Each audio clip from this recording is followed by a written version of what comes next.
Geoffrey itu tahu banget waktu aku miskin. Jadi singkat ceritanya aku hanya sekedar sharing manfaat bisnis, yang dimana pada saat tersebut aku masih menjadi seorang personal trainer. Nah, seorang personal trainer terus sharing manfaat bisnis, yang dimana Geoffrey kan mau ngambil barang orderannya. Dia agak kaget. Aku tinggal di kos-kosan yang bahannya triplek.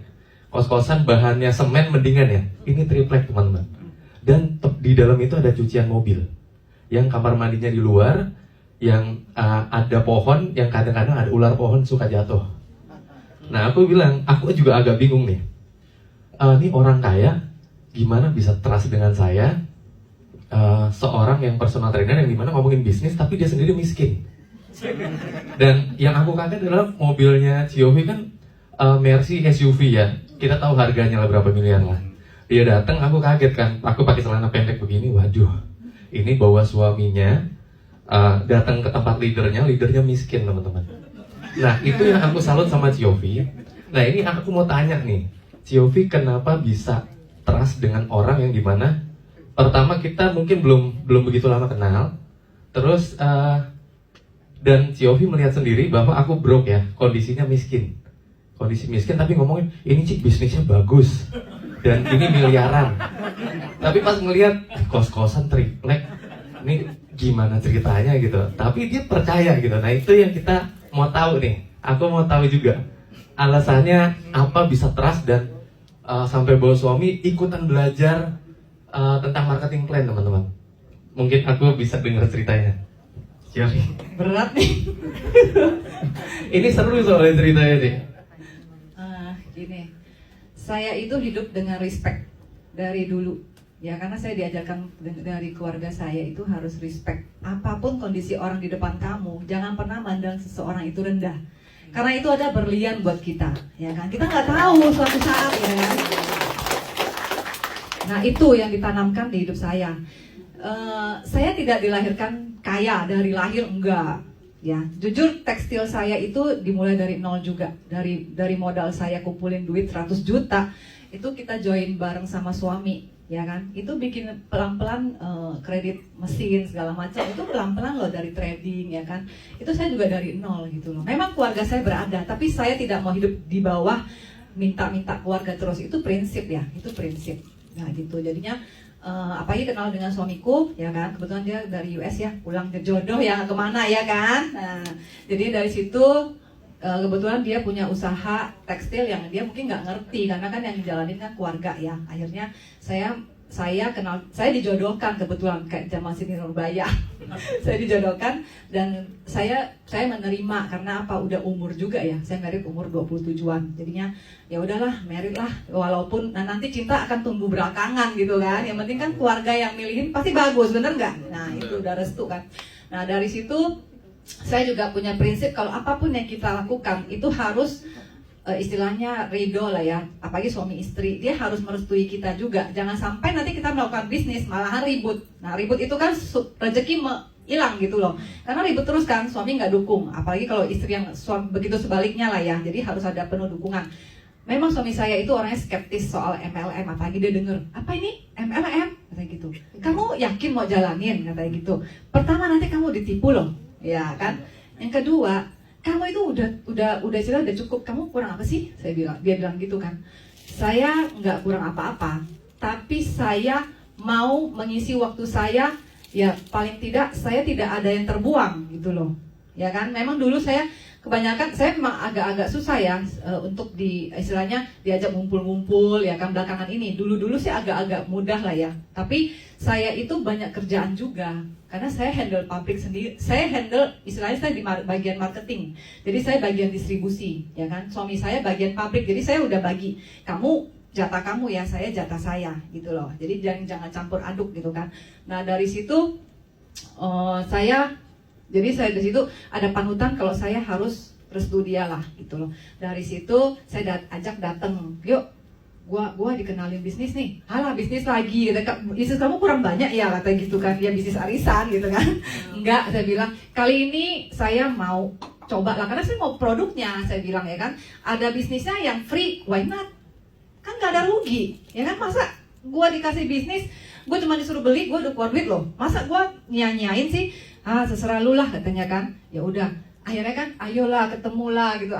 Ayolah ketemu dengan si Alan. Gue bilang Alan, ya udah akhirnya dia, untungnya dia tuh orangnya juga ikut ya, respect sama orang walaupun dia dari luar, tapi dia tuh respect sama orang juga gede. Makanya saya bisa merit sama dia karena dia itu juga orangnya low profile gitu. Nah, akhirnya dia bawa tuh laptop, si Alan suka ngangkat-ngangkat tuh bawa laptop, si Koko bawa laptop tuh mau lihat presentasinya Alan gitu kan.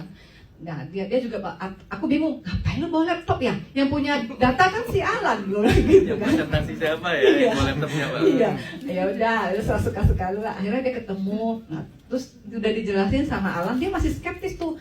Pulang-pulang sih ngomong gitu, lah nanti bisnisnya nanti berapa tahun juga hilang, katanya gitu kan. Sekarang BML kan bisnisnya redup, nanti terang, nanti redup, itu berapa tahun kan. Ya udahlah, nggak apa-apa lah, aku bilang aku butuh pokoknya aku butuh produk ya. Bisnisnya gratis, ya udah, pokoknya dia udah terserah lu lah, ya udah, aku jalanin dari situ. Aku mau ambil barang nih kan, kadang aku ambil barang kan banyak ya, nah dengan mulutnya ngoceh tapi badannya ikut bawain gitu, karena apa boleh buat kan, asal istri senang, dia punya istri senang begitu.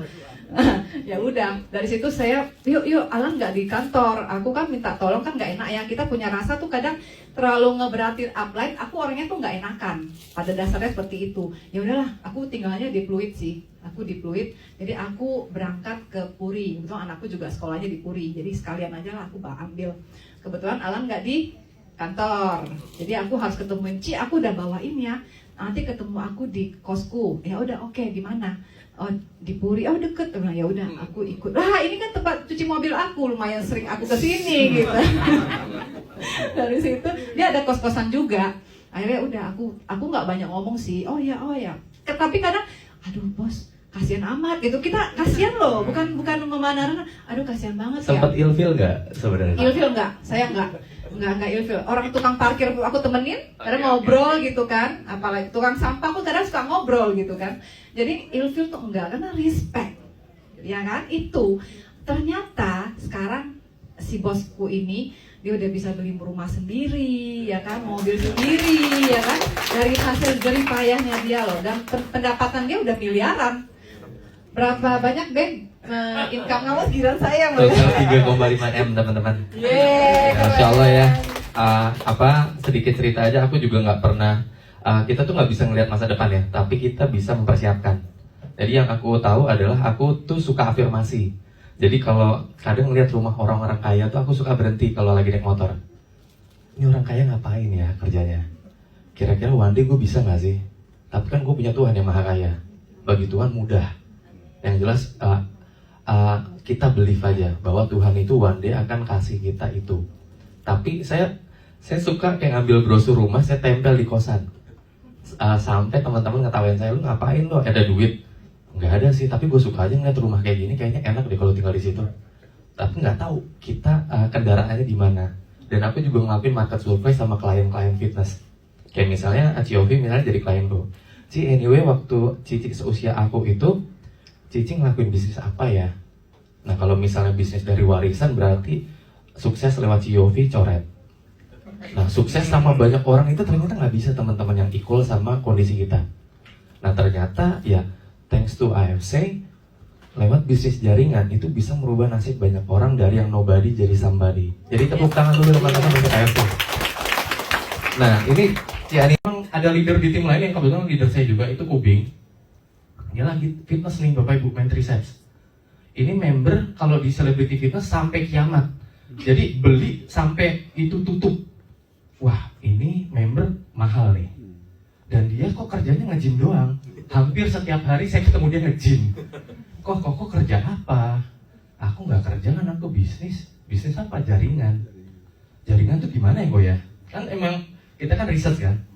Kamu datang aja ke Jemaah di Peak. Wah udah masuk ke sarangnya dong. Ya kan, saya datang duduk. Wah ternyata ada nih cara seperti ini.